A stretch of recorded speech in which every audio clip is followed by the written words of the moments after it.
काबुल में तबाही लगातार जारी है और काबुल में तबाही का ट्रेलर देखने को मिल रहा है। क्या काबुल बन जाएगा बिना पानी वाला दुनिया का पहला शहर?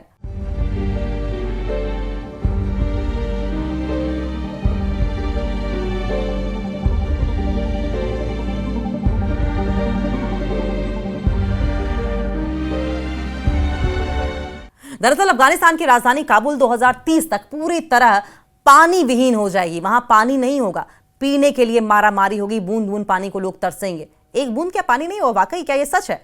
रिपोर्ट के अनुसार पिछले 10 सालों में भूजल 30 मीटर तक नीचे गिर चुका है। जो वाटर का लेवल है वो 30 मीटर तक 10 सालों के अंदर अंदर नीचे जा चुका है और आधे से ज्यादा बोरवेल सूख चुके हैं। जलवायु परिवर्तन, प्रशासनिक विफलता और बेतहाशा जल दोहन। देखिए, जिस तरीके से एनवायरमेंट चेंज हो रहा है और एडमिनिस्ट्रेशन वहां पर जिस तरीके से फेल हो रहा है और बेतहाशा तरीके से, बेतरतीब तरीके से पानी का इस्तेमाल किया जा रहा है, इस संकट के बड़े कारण बताए जा रहे हैं। कभी अफगानिस्तान की रूह कहे जाने वाले काबुल आज अपनी अस्तित्व के सबसे बड़े संकट से जूझता हुआ दिखाई दे रहा है। हिंदू कुश की पहाड़ियों के बीच बसे इस ऐतिहासिक शहर की पहचान सिर्फ अफगानिस्तान की राजधानी के तौर पर नहीं है, बल्कि एक सांस्कृतिक और आर्थिक केंद्र के रूप में भी रही है। लेकिन अब यही काबुल दुनिया का पहला ऐसा बड़ा शहर बनने की कगार पर है जहां 2030 तक पानी पूरी तरीके से खत्म हो सकता है। नॉन प्रॉफिट मर्सी कॉर्प्स की रिपोर्ट में इस बात की चेतावनी दी गई है।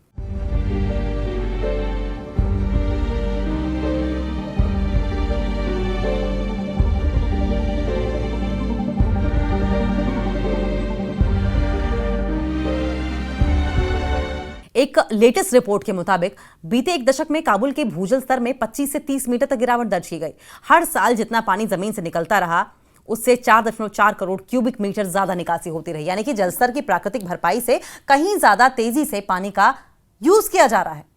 जितना पानी है नहीं, जितना बरसात से या प्राकृतिक स्रोतों से पानी मिल नहीं रहा, उससे कहीं ज्यादा तेजी से इस्तेमाल किया जा रहा है।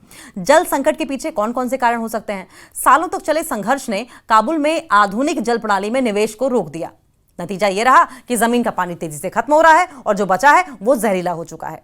यूनिसेफ की रिपोर्ट के मुताबिक काबुल में आधे से ज्यादा बोरवेल सूख चुके हैं और करीब 80% भूजल गंदा हो चुका है, पीने लायक नहीं बचा है, इस्तेमाल करने लायक नहीं बचा है। और यही स्थिति रही तो 2030 तक यहां की जमीन के नीचे मौजूद जल स्रोत पूरी तरीके से खत्म हो जाएंगे। जलवायु परिवर्तन की मार लगातार है। जल संकट की सबसे बड़ी वजह बदलता मौसम है और बीते कुछ वर्षों से अफगानिस्तान में बर्फबारी घट रही है, बर्फ समय से पहले पिघल रही है और सूखे की घटनाएं बार बार हो रही हैं। 2023 में सामान्य से 40 से 50% कम बारिश हुई, जिससे कि भूजल को रिचार्ज होने का मौका नहीं मिला।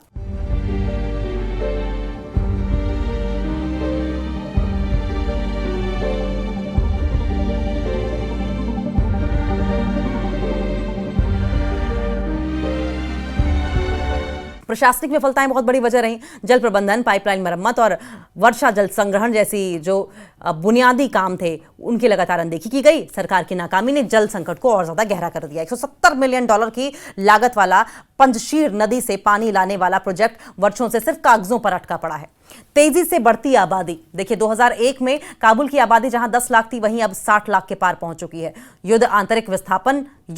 आंतरिक विस्थापन, इंटरनल जो माइग्रेशन हो रहा है, अस्थिर शासन, इनस्टेबल रिजीम व्यवस्था, और इसके चलते लाखों लोग काबुल में बस गए। नतीजा ये रहा कि सीमित जल संसाधनों पर भारी बोझ पड़ गया। पहले ही पानी कम था, पानी के रिसोर्सेज बहुत कम थे, अब इतनी सारी जनसंख्या बढ़ने की वजह से और ज्यादा दिक्कत पैदा हो गई, और ज्यादा भार बढ़ गया। अब ये मुसीबत किसने बढ़ाई है? काबुल में 500 से ज्यादा बोतल बंद पानी और सॉफ्ट ड्रिंक्स कंपनियां काम कर रही हैं, जो कि भूजल का अंधाधुंध दोहन भी कर रही हैं।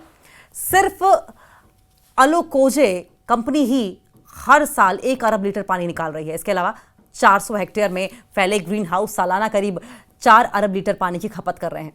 अब अगर कुछ नहीं किया गया तो क्या होगा? अगर अंतर्राष्ट्रीय समुदाय और अफगान सरकार ने जल्द कोई ठोस कदम नहीं उठाया तो हालात और बिगड़ेंगे। अनुमान है कि काबुल से लगभग 30 लाख लोग विस्थापित हो सकते हैं। यह संकट सिर्फ राजधानी तक सीमित नहीं रहेगा, बल्कि देश के अन्य हिस्सों में भी फैल सकता है, खासतौर पर उत्तरी पश्चिमी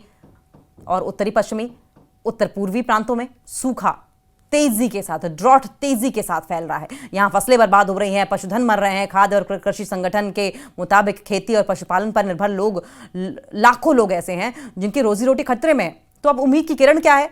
पंजशीर नदी से काबुल तक पानी लाने की योजना एक उम्मीद की किरण जरूर है, लेकिन इसका डिजाइन 2024 के अंत तक तैयार हो चुका है और सरकार इसके लिए निवेशकों की तलाश में है कि कोई आकर यहां पर फंडिंग कर दे। अगर इसी समय पर मंजूरी और फंडिंग मिल गई तो करीब 20 लाख लोगों को साफ पीने का पानी मिल पाएगा।